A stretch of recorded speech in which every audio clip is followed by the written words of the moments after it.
let's give our attention to Colton, and he will have the reading of Genesis 29, 1 through 20 for us. So let's pay attention and listen to Colton now.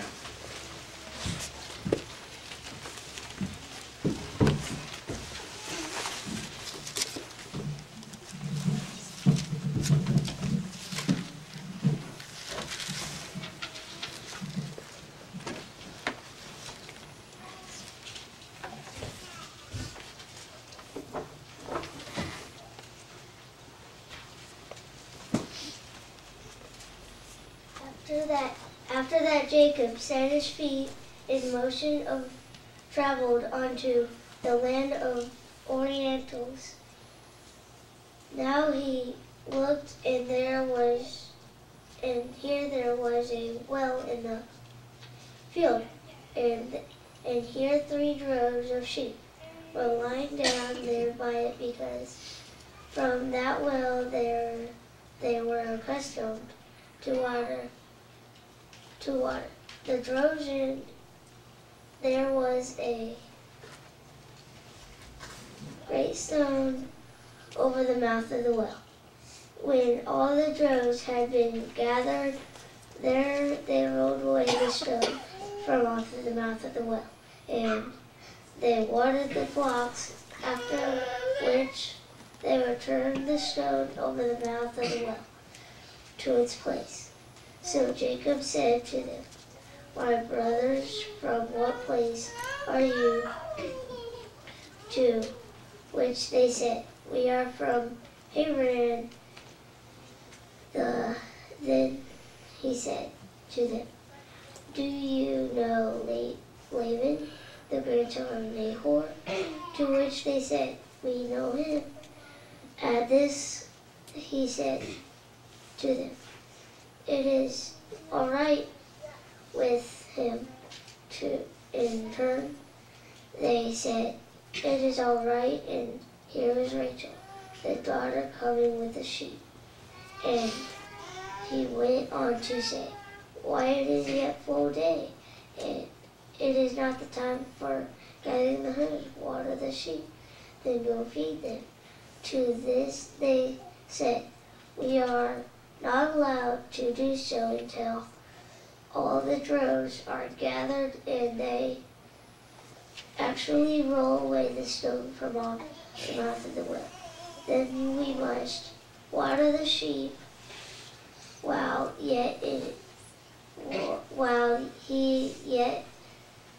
was yet speaking with them. Rachel came with the sheep that belonged to her father, to this father, for she was a shepherdess. And it came about that when Jacob saw Rachel, the daughter of Laban, his mother's brother, and the sheep of Laban, his mother's brother, Jacob immediately approached and rolled away the stone from off the mouth of the well, and watered the sheep of Laban.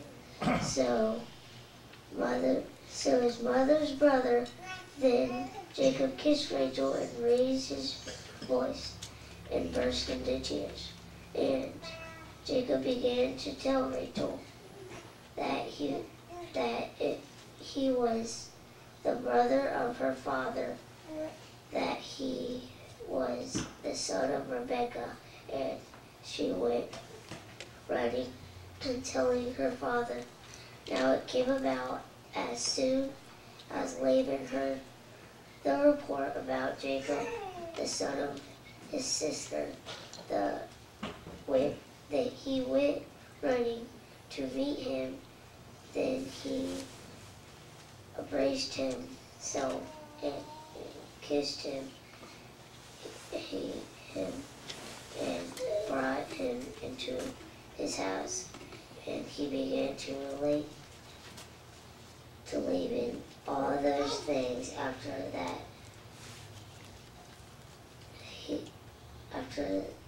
Laban said to him, "Are you indeed my bone and my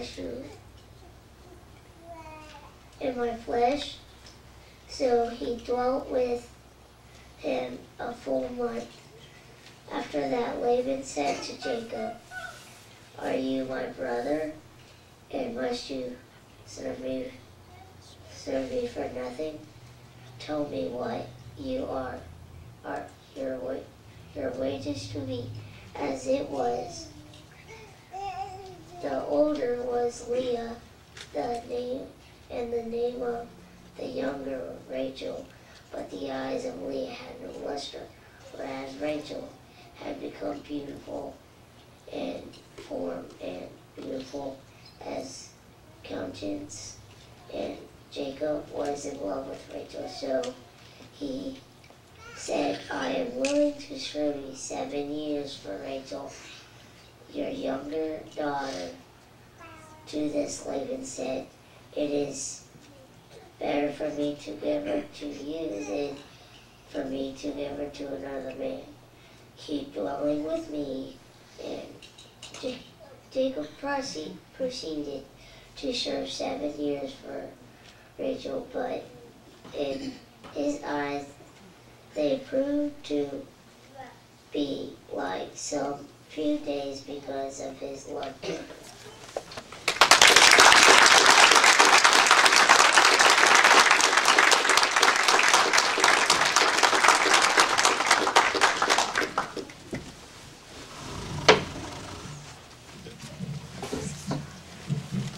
Well, that was very nice, Colton. We really enjoyed that reading. Colton was working on study number 1, that's accurate reading. And we know the importance of being accurate in our reading because we're reading from God's Word. So we want everything to be proper and accurate, just as God had recorded for us in the Scriptures. And Colton did a nice job in his reading. I noticed he was able to pronounce the words correctly. And I noticed that when he came to the questions, he even asked them as a question. And that's good. That showed that you practiced a lot, didn't you? You read over and over and over, probably read it a whole bunch of times. And that's what you need to do when you have a reading assignment. You did very well, Colton. And one way that we improve, all of us, as when we read, is to practice, practice, practice. Remember, that's the rule. So that's why it's important that we do our weekly Bible reading and stay up on all the information that we get regularly. But you did very nice, Colton, and we look forward to your next assignment, too. Our number 2 speaker this evening, Sister Gail Ottawell.